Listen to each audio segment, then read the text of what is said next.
Hi everybody, it's Cindy, the jewelry nurse. How are all my jewelry lovers doing out there tonight? This is kind of an impromptu video. I just uploaded a two-part on a Goodwill unboxing and realized after I completed the upload that I put part one on first. So I promise you I will I put part two on first, and I promise you I'll get part one up really quickly here. As soon as I finish this, I will download this and then I'll do part one on that Shop Goodwill bag.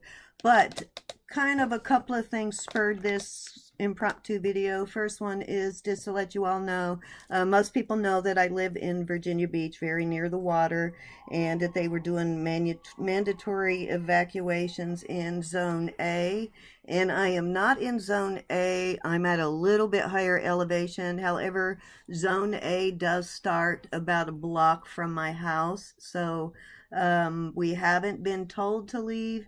And I was going to leave this morning. I was going to go up and visit my son, who is going to school up in Radford. He's got a little apartment up there. So I was going to go stay with him with my fur babies. But this morning, the report was a little better. I don't think they're expecting it to hit us as hard as initially thought.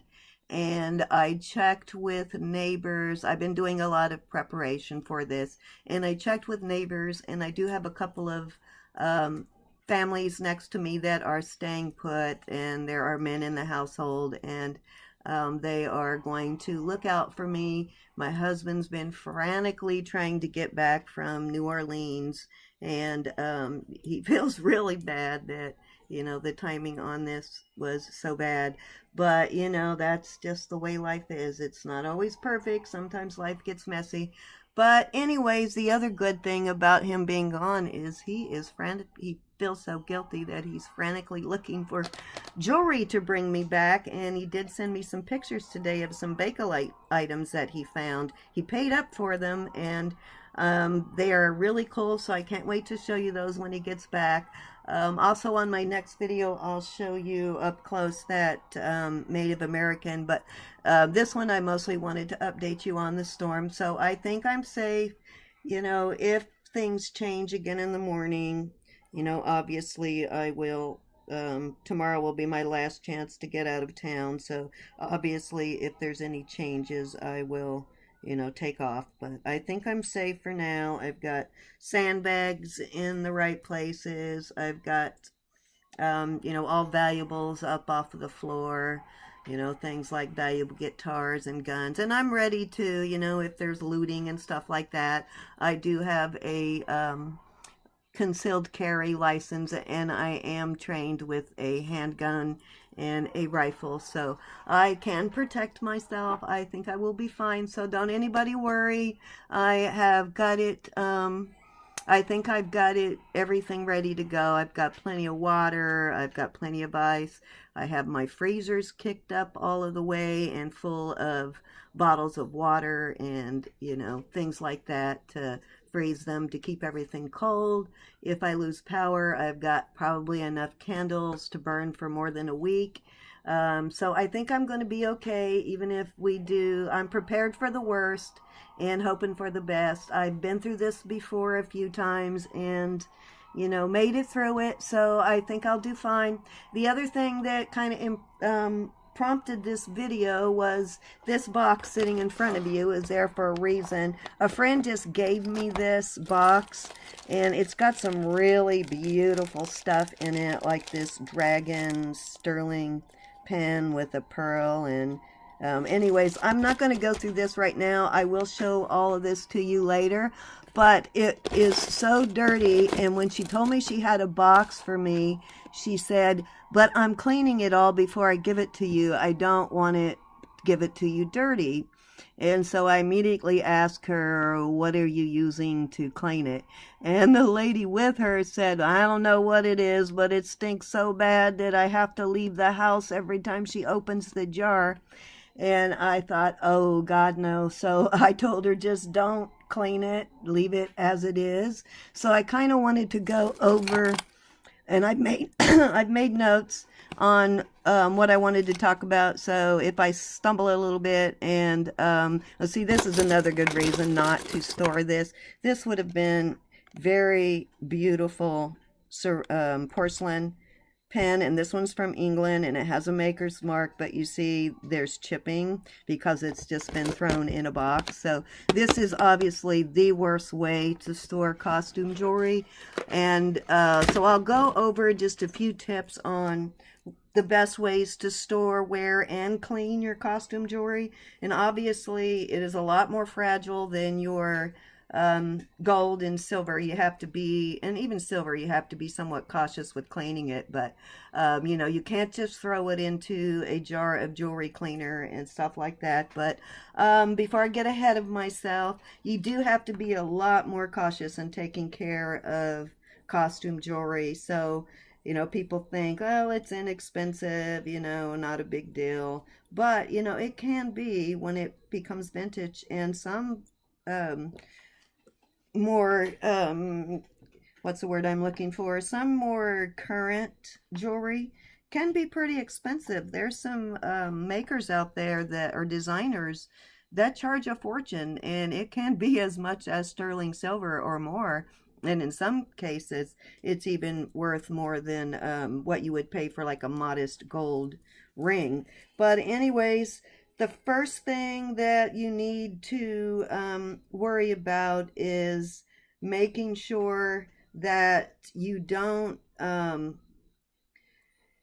immerse anything in cleaner. And you need to be careful that you store it in a way that even if it's like a rhinestone that's prong set, you know, you have to be careful that you don't store it with anything that's going to get hooked on the rhinestones prongs and loosen them. So those kind of things you need to watch out for. So first thing is when you clean like simulated pearl jewelry, if the coating is on the outside of the bead, after time it will eventually flake off. So like necklaces with pearls and rhinestones particularly combined together are really vulnerable. It's really easy to scratch the pearls with the rhinestone, like any sharp edges or anything. So best way to store that type of jewelry that has a combination of rhinestones and pearls or anything that can be scratched is to lay it flat, and that will help protect it. Sometimes they tend to wrap stuff, like when you get it, it'll be wrapped in like loose cotton, and I don't really recommend that for jewelry that's prong set, because the cotton is not harmful, but it does get caught up in the prongs and it's hard to get off, and it can just be a mess. So like jewelry boxes that you can lay things out flat is one of the better ways for storage of those types of jewelry. And if you're going to wear costume jewelry, it should be like the last item that you put on. Let me give you a better view here. I've always got a ton of jewelry sitting around me, but yeah, you can look at that while I talk. But anyways, if you're going to wear your costume jewelry, it should be the last thing you put on before you leave the house. And you know, be careful that you don't wear it while you're applying cosmetics and perfume and hairspray, because that kind of stuff can cause discoloration on your jewelry. And so try to avoid that, and try to avoid getting lotions and things like that on anything that your jewelry is going to be touching, because that's like death to costume jewelry metals. And if you're one of those people that metal, like less expensive metals, tend to react with your skin and they tarnish quickly or turn green, if you are wearing it if you're keeping it as a wearable piece of jewelry, I don't recommend this. If it's collectible jewelry that you're not wearing, you should probably not do this. But if you're wearing it you can, like on a ring or a brooch, anywhere where it's touching your skin, you can apply clear nail polish to it. Now, I don't recommend, don't put it over the whole entire piece. Just put it on the jewelry that's actually touching your skin, and that will help keep it, and especially if you have a problem with nail polish, don't do this. But if you don't have any problems with nail polish, just apply a little bit of clear nail polish, and that will help keep it from turning. And like I said, don't do that to anything that's valuable or anything that is part of your collection. It's okay if it's stuff that you wear every day or, wear often. That will help protect it somewhat. Um, let's see, where else? I'm trying to make sure I follow my notes and don't forget anything I wanted to say. Oh, and I don't also recommend that on enameled jewelry, because later on, if you've painted over enamel, it could cause it to flake off. However, it is a good way to save enameled jewelry that is starting to peel off. Don't, if it's, the enameling is perfect, definitely don't do it. But if it's chipping a little, you can hit it with a little clear nail polish and it'll help keep it from continuing to peel. Now, the best way to clean costume jewelry is with a very, very soft toothbrush with mild dish soap and distilled water. And that's important to use distilled water. And it basically just for light dirt, grime, dust, old hairspray, that kind of stuff. But you got to be really careful with foil-backed stones. Don't brush stones that are foil-backed or glued in, because eventually it will, even if it doesn't pop out when you're hitting it with the brush, you can't leave things sit in water like that because it will break down the glue and it eventually will come out. So the best way to clean that kind of stuff is to use just a dry or just to use a cleaning cloth, and make sure if you do get it wet that you pat it dry immediately, and use like a soft cloth or some kind of muslin cloth, something that is not scratchy. Make sure it's clean, that there's no particles or anything caught up in it that can scratch your jewelry. And then you can hit it with your blow dryer on a really low cool setting. Don't get it hot, because that's going to also cause problems with your glue later on down the road. And let's see, for sterling jewelry, polishing cloths are really the best way to clean sterling jewelry. Polishing cloths usually are two-sided. They have one side that has a cleaning agent added, and the other side is just for polishing. So you can use those. That's much better on your sterling silver jewelry to use those rather than using a silver polish. A lot of those silver polishes are really meant for like silver plated, or not silver plated, but silver like flatware or like teapots, that kind of stuff. So I don't recommend using those on silver. Use that polishing cloth, and if it's plated sterling, don't use the polishing cloth either, because it can eventually wear off. Like, don't use the side of the polishing cloth that has chemicals, because that will eventually break down your sterling, and you'll lose your plating. And it is also good for those polishing cloths you can use too if you have a piece of silver that's plated in gold. If the gold is wearing off, you can use that part of the cloth to help get, if you want to get the gold off, use that part of the cloth. It'll help get some of that gold off, and it won't cause as much damage to your jewelry. So that is a good way to take care of your silver jewelry. It's also good to store silver in a airtight plastic bag if you can. It will help keep some of the tarnish from happening. It needs to be airtight. Also, if you store your jewelry in bags and stuff like that, it keeps it from getting damaged from other pieces of jewelry rubbing up against it. The other bad thing about using polishing compounds is they can get stuck up under the stone, in the prongs. They can get stuck in places that are really hard for you to get it out.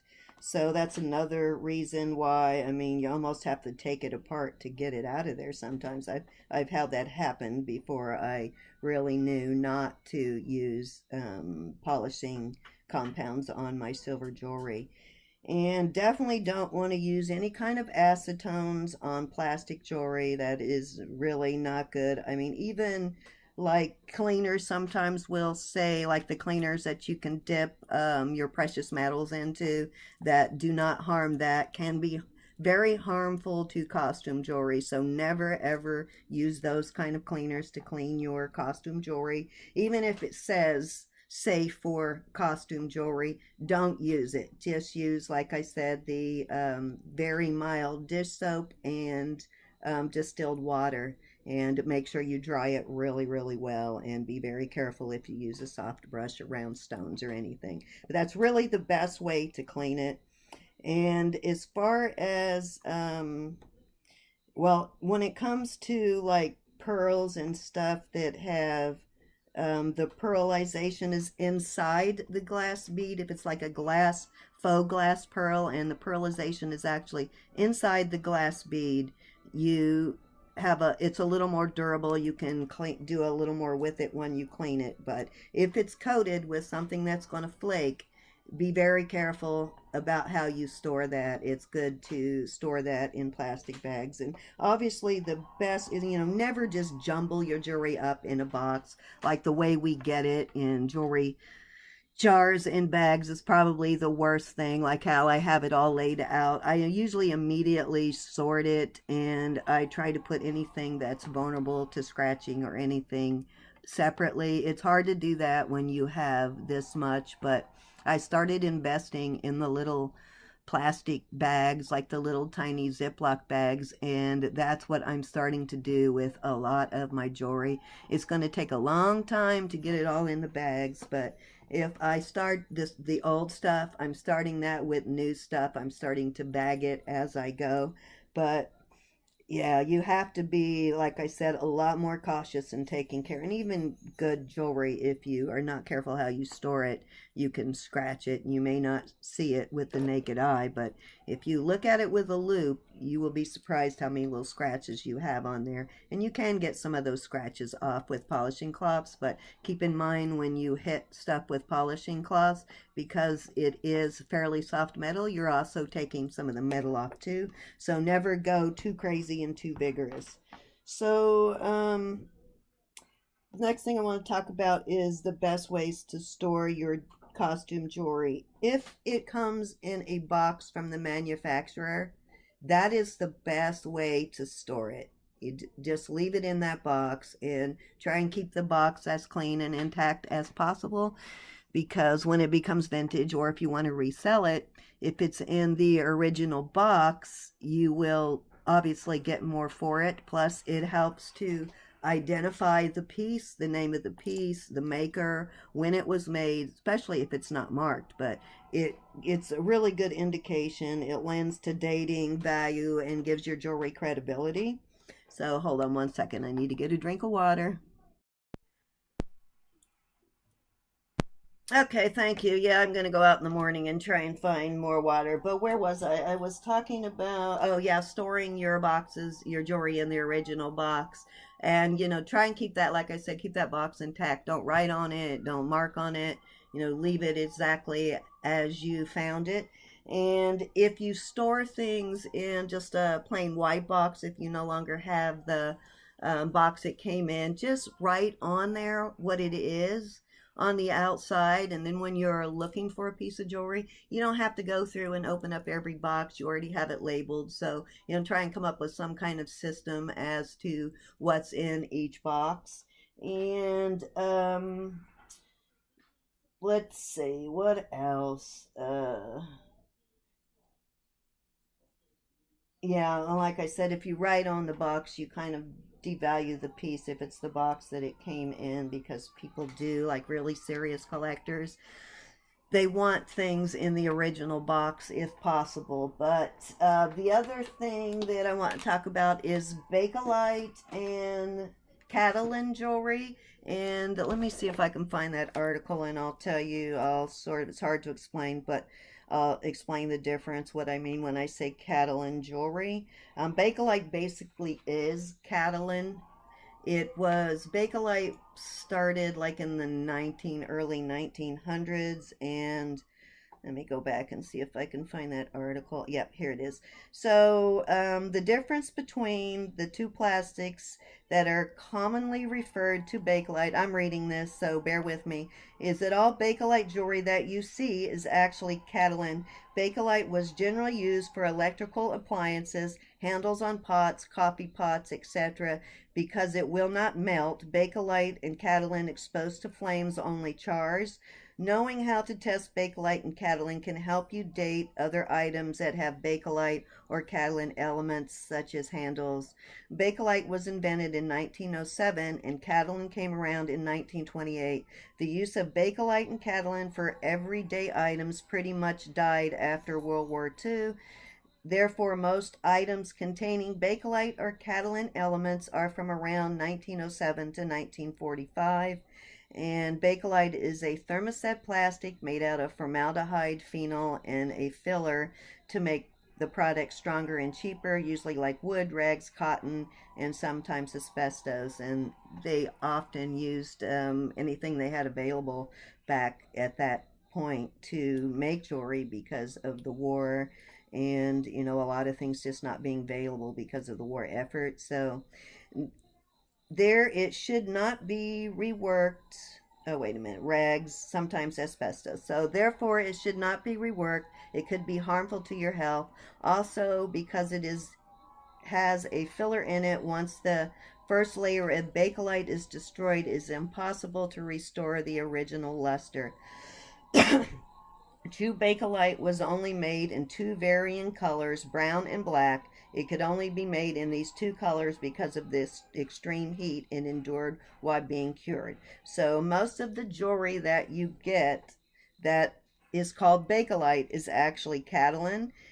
Catalan is also a thermoset plastic made of formaldehyde and phenol with fillers. Therefore, it can be restored and reworked using the right safety precautions, of course. Catalan is usually very colorful over time. Catalan develops a patina. There is no white Catalan unless it has been restored, reworked, or has never seen sunlight.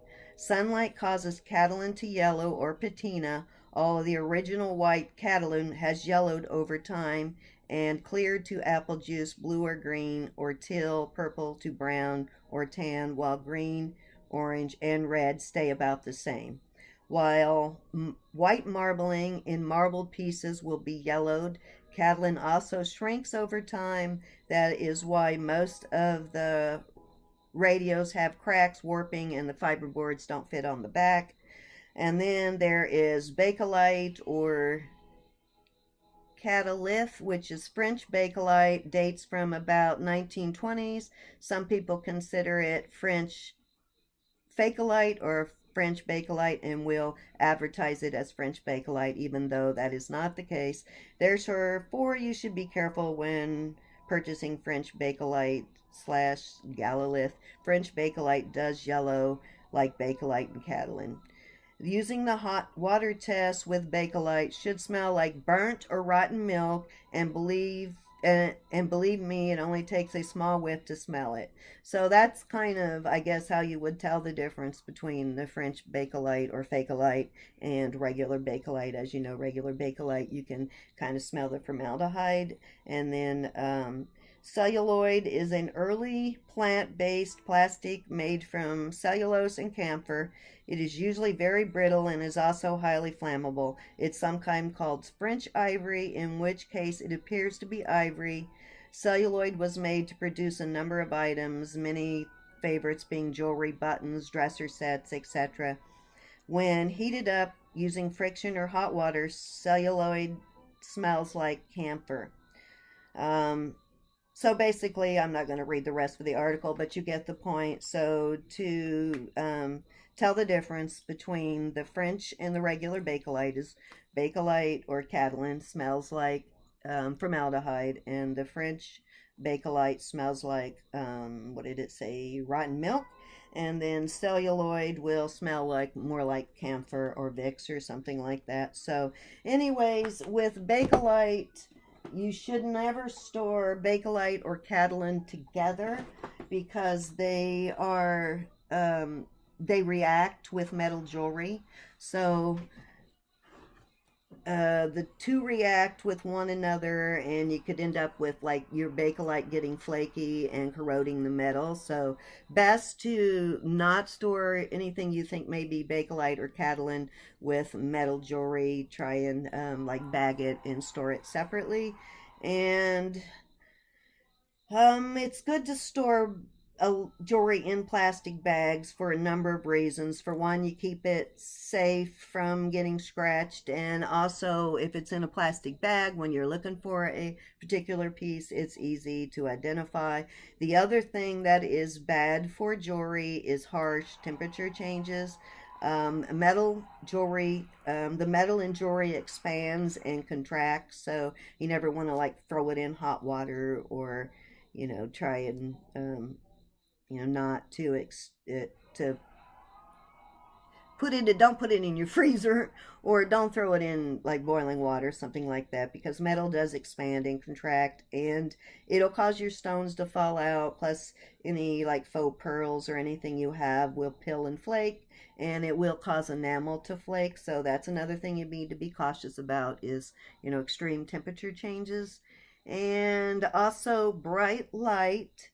Don't store plastic jewelry in areas where the light is really bright because it will cause it to fade and discolor over a period of time.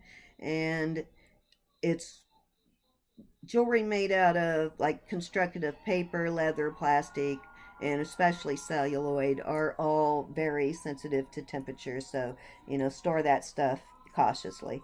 And I'm sure most people don't store their jewelry in their freezer or anything like they used to back in the day. And you could probably get away with that with, just gold or silver that doesn't have stones set in it, but wouldn't recommend it for anything with stones in it because of that contraction. It can pop out. And the last caution is jewelry boxes and jewelry drawers. You know how some boxes have a drawer that pulls out and it's lined with velvet.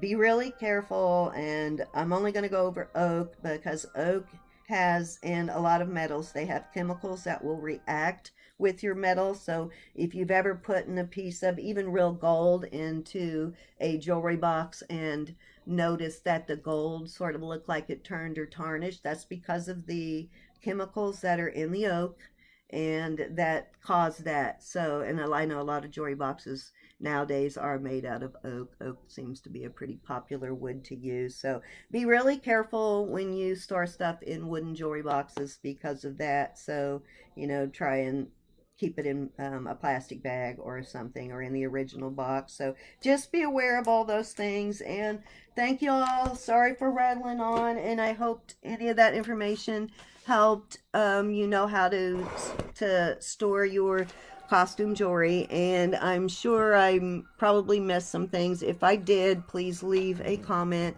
and let me know. And if I was incorrect on anything, also let me know that too. I welcome any comments. I totally love and appreciate your comments because I am learning so much from everybody, and it actually prompts me when you leave comments to go and do research, so I learn even more. And the more you learn, the better. So the more I have to share with the rest of you, and it's actually a good thing. The more we can share with each other, the better it is. The more you learn about your jewelry, the better it is if you're going to sell it. The more information you can give to the buyer. It's also good just having that knowledge yourself, knowing how to take care of it, and knowing if you know more about it, you're more likely to value it and to treat it with more respect. So I thank everybody. I will be safe in this storm. I will update everybody and let you know how we make out. And I will be, as long as I have internet, I will be watching everybody's videos. And if I maintain my electricity and water and all of that, I will continue to make videos throughout the storm. So, um, just pray. And like I said, I'm not real worried. I am going into this with a lot of caution, and I'm preparing for the worst, but expecting the best. So please, everybody, do not worry about me. And thank you for all those who are, have expressed concern. I will be very cautious, and I will try very hard to, keep an eye on things. Like I said, if it starts to look like, because these hurricanes, I've been through this so many times, they change over time, and you just don't know till it gets here what's going to happen. And because of that, a lot of people in this area tend to underreact. And this time people were really, really worried. They were actually, reacting. The store shelves were wiped out really quickly. No water, no sandbags, no generators, no candles, no batteries. All that stuff just disappeared off the shelves overnight. A lot of stores are restocking. So I think probably I'm good. Maybe the only thing I need to get is probably more water. And so I'm going to do that tomorrow. I have everything, all battery operated things I have charged. I'm going to keep them charged until, as long as I have electricity. Should I lose it? I think Isabel, I lost power for maybe about a week. And again, at that point, I was alone, but I had a couple of small children to take care of at that time, which, made it a little more scary for me. But it's just me this time. I'm more worried about my little fur babies because they are just freaking out. They are really bugging. They know something's coming. Also, whenever their daddy leaves, they tend to bug out a little bit and they stick by my side. But this time they have completely stopped eating. I filled up their dishes the day my husband left. They haven't touched it. I actually threw it out this morning and refreshed it. The only thing they will touch, and it's kind of a special time, is every night at 8 o'clock. Soon as the Jeopardy music goes off, they know it's snack time. And so, they are eating those, so I'm not completely worried. But yeah, they know something's going on. So, part of it is my husband being gone because they are totally his babies. And then I think they know the storm is coming, but they're on edge. So I'm just watching their behavior. They'll let me know. But like I said, if things get worse in the morning, if they change the forecast again, I am packed and ready to go. I'm gassed up. All I have to do is jump in my car and head out. So, yeah, please don't worry. I'm, taking precautions. I'm doing everything I need to do. And I appreciate y'all. Thank you so much. Please subscribe if you have not yet subscribed. And thank you to all of my subscribers and all of my new subscribers. My next video, after I upload the second part of the Goodwill, my next video after that is going to be my 200 subscriber giveaway. That is the video that I will need you to comment on if you want to be included in the giveaway. And just to let you all know, my husband is trying to find something really cool while he's in New Orleans to add to that giveaway. So I will go over all of that in that video, but please keep watching. Please subscribe, like, share with your friends, and hit the bell icon. The other thing I plan on doing is hopefully, if I can figure out how, start to go live when I get to 200. Probably when I do my 200 subscriber giveaway announcement, the winner, I will go live on that video. So, I'll let y'all know when that's going to happen when I do my next video. The next one after the second part of the Goodwill, the one after that will be the one that you need to comment on, and then the one after that will be the announcement of the winner, and hopefully that's the one I'm going to go live on, and that should all happen within the next few days. So I think I am like about 196, 97, something like that. Last time I looked, I don't remember, but it's really close. So thank you guys. I appreciate it. You've been wonderful. Love you all.